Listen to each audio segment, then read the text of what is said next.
जय श्री राम दोस्तों, आप देख रहे हैं YouTube चैनल ज्ञान स्टार प्लस। तो दोस्तों, आप सभी का हार्दिक स्वागत और अभिनंदन। दोस्तों, आज हमने आपके लिए कमेंट चुना है श्रीमान सेवालाल अहिरवार जी का।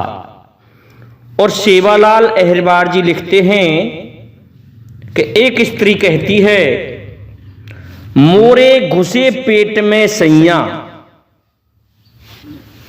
किनकी पकड़ो बैया, सास हमारी 5 बरस की, जन्म ससुर को नैया, नाती बैठो राज करत है, पंथी चरावे गैया, इनको नाम बताओ गुरुजी, मैं तो जानत नैया। दोस्तों, श्रीमान सेवालाल जी की बहुत ही अद्भुत और सुंदर पहेली है। जब तक मैं इसका अर्थ कहीं से खोजता हूं, तब तक आप सभी से मेरा निवेदन है कि आप हमारे चैनल को सब्सक्राइब जरूर कर दें, साथ ही बेल आइकन को भी प्रेस कर दें, जिससे कि आने वाले वीडियो का नोटिफिकेशन आपको मिलता रहे। तो दोस्तों, आते हैं मूल बात पर। तो पहली लाइन में लिखा है कि मोरे घुसे पेट में सैया, एक स्त्री ने कहा था ये। और दूसरी लाइन में लिखा है, अब मैं किनकी पकड़ूं बैया। दोस्तों, पहली देखते हैं क्या होता है कि एक बार भगवान शिव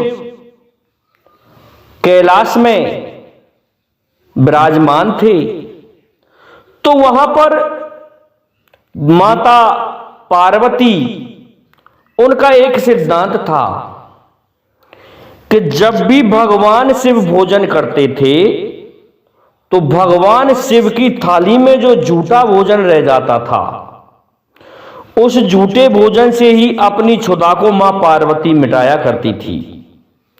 लेकिन दोस्तों, एक दिन भगवान श्री हरि विष्णु और माता लक्ष्मी जी भी चले आते हैं माता पार्वती की परीक्षा करने के लिए। आ जाते हैं तो सभी को भोजन कराया गया। और यहां तक है माता लक्ष्मी ने यह भी कहा मां पार्वती से कि आओ बहन पार्वती, आप बैठ जाओ और ऐसा है आप भोजन कर लो। लेकिन दोस्तों, मां पार्वती सोचती है कि मेरे लिए तो भगवान शिव छोड़ देंगे, मैं उसमें से भोजन खा लूंगी। इधर भगवान शिव से वचन ले लिए थे भगवान श्री हरि विष्णु ने। और क्या होता है दोस्तों, भगवान शिव से कहा कि आज मेरी कहने से आप अधिक भोजन करेंगे। तो दोस्तों, इस बात से, और जब तक मैं खाने से ना हटूं तब तक आप खाने से नहीं हटोगे, इस प्रकार से कह के भोजन करने भगवान शिव और श्री हरि विष्णु बैठ जाते हैं। सभी सहेलियों ने बड़े आराम से भोजन किया। इधर भगवान शिव के साथ भगवान ब्रह्मा, श्री हरि विष्णु सभी ने बड़े आराम से भोजन किया। पार्वती सोचती रही कि भूख तो लग रही है, लेकिन कोई बात नहीं, भगवान शिव मुझे भोजन छोड़ देंगे। दोस्तों, भगवान शिव समस्त भोजन को चट कर गए, समाप्त कर गए। और उस बची हुई थाली को सेवकों द्वारा, नंदी आदि जो सेवक थे, गण थे भगवान शिव के, उस थाली को और दिन की तरह सुरक्षित रख दिया गया। माता पार्वती जब आती है भोजन देखने कि अब मैं भोजन करूंगी, सभी ने भोजन कर लिया, सभी के बारे में पूछ लिया कि सबके पास भोजन पहुंच गया, कि हाँ पहुंच गया, कोई गण भूखा तो नहीं है, ये भी पूछ लिया।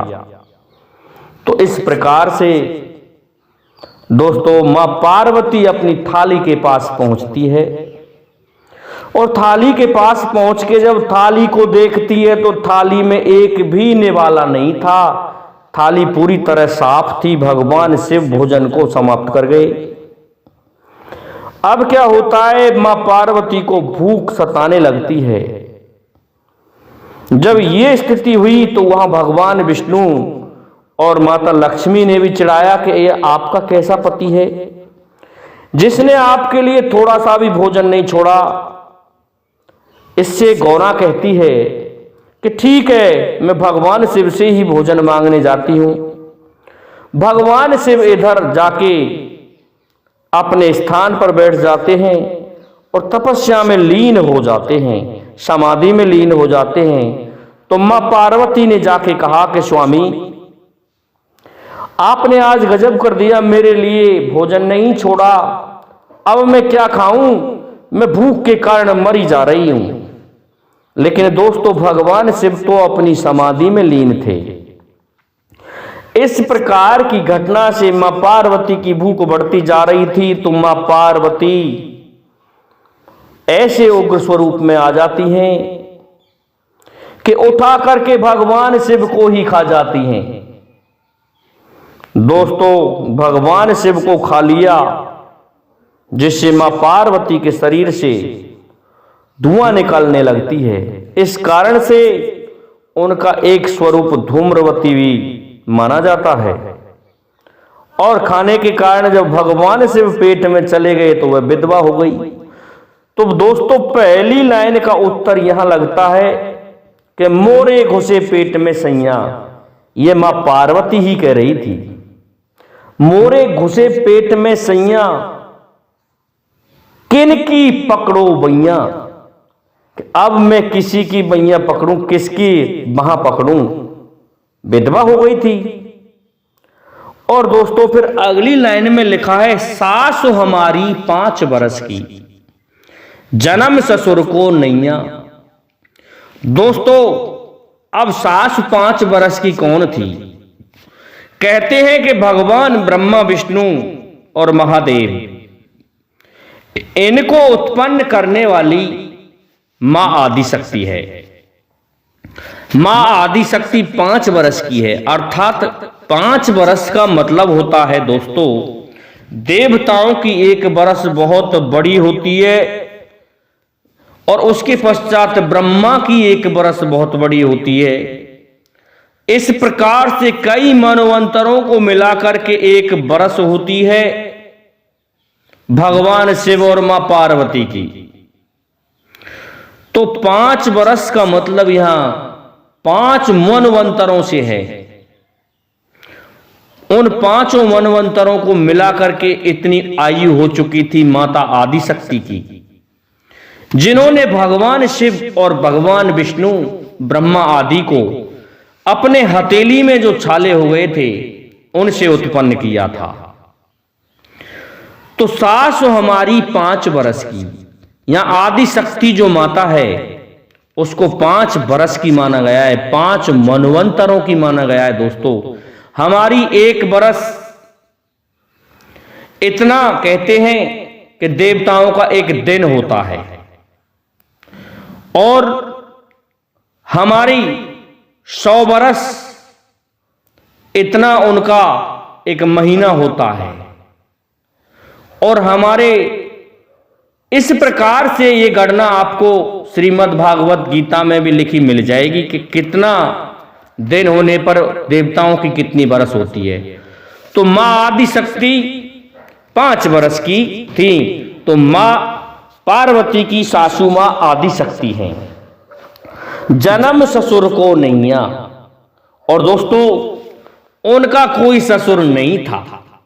मां पार्वती का कोई ससुर नहीं था, उसका कोई जन्म ही नहीं था, क्योंकि भगवान शिव का पिता कोई है ही नहीं, ये जानता ही नहीं है कोई भी। आज तक ये पता नहीं चला पाया है। केवल मां आदिशक्ति से ही उत्पत्ति बताई जाती है। तो दोस्तों, जन्म ससुर का नैया। आगे लिखा है, नाती बैठो राज करत है। कहते हैं कि भगवान शिव जो हैं वो उनके नाती हो गए। किनके? मां आदि शक्ति के पति के, अर्थात उनके वो नाती हो गए। तो भगवान शिव बैठ करके राज कर रहे हैं इस संसार पर। लोग तो कहते हैं 21 ब्रह्मांडों पर, लेकिन संपूर्ण ब्रह्मांडों पर। इसके पश्चात लिखा है श्रीमान मेवालाल सेवालाल अहिरवार जी ने, पंथी चरावे गैया। दोस्तों, भगवान शिव के पुत्र गणेश और कार्तिकेय ये पंथी लगते हैं उस आदि शक्ति मां के, या उनकी जो सासू मां होगी, या उनके ससुर होंगे उनके। तो पंथी बताते हैं 5वीं पीढ़ी भगवान गणेश या कार्तिकेय की।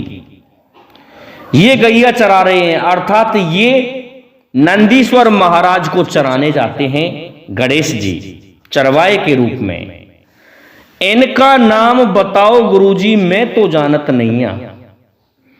इसमें लिखा है कि इनका नाम बता दो गुरुजी, मैं नहीं जानता हूं। तो इनका नाम हो गया श्रीमान सेवालाल अहिरवार जी, मां आदिशक्ति, भगवान शिव, मां पार्वती, भगवान गणेश या कार्तिकेय। और भैया जब कहते हैं कि इनके ससुर का नाम किसी को नहीं पता, तो हम ही कैसे बता देंगे। कहते हैं कि निराकार हुए, निरंजन हुए, और इस प्रकार से पैदा होते चले आए जिनका कोई आकार स्वरूप नहीं था। उसके पश्चात ये सृष्टि मां आदि शक्ति ने भगवान ब्रह्मा और विष्णु को पैदा करके आगे बढ़ाई है। इस प्रकार से मैं समझता हूं आपकी इस धार्मिक पहेली का उत्तर यहां लगता है और आप संतुष्ट हो गए होंगे। इसलिए अब आप सभी से मेरा निवेदन है, मेरे समस्त श्रोतागणों से निवेदन है कि हमारे इस वीडियो को अधिक से अधिक शेयर करें, साथ ही बेल आइकन को भी प्रेस कर दें, जिससे कि आने वाले वीडियो का नोटिफिकेशन आपको मिलता रहे। दोस्तों, जय हिंद, जय भारत, जय जय श्री राधे, जय जय श्री राम।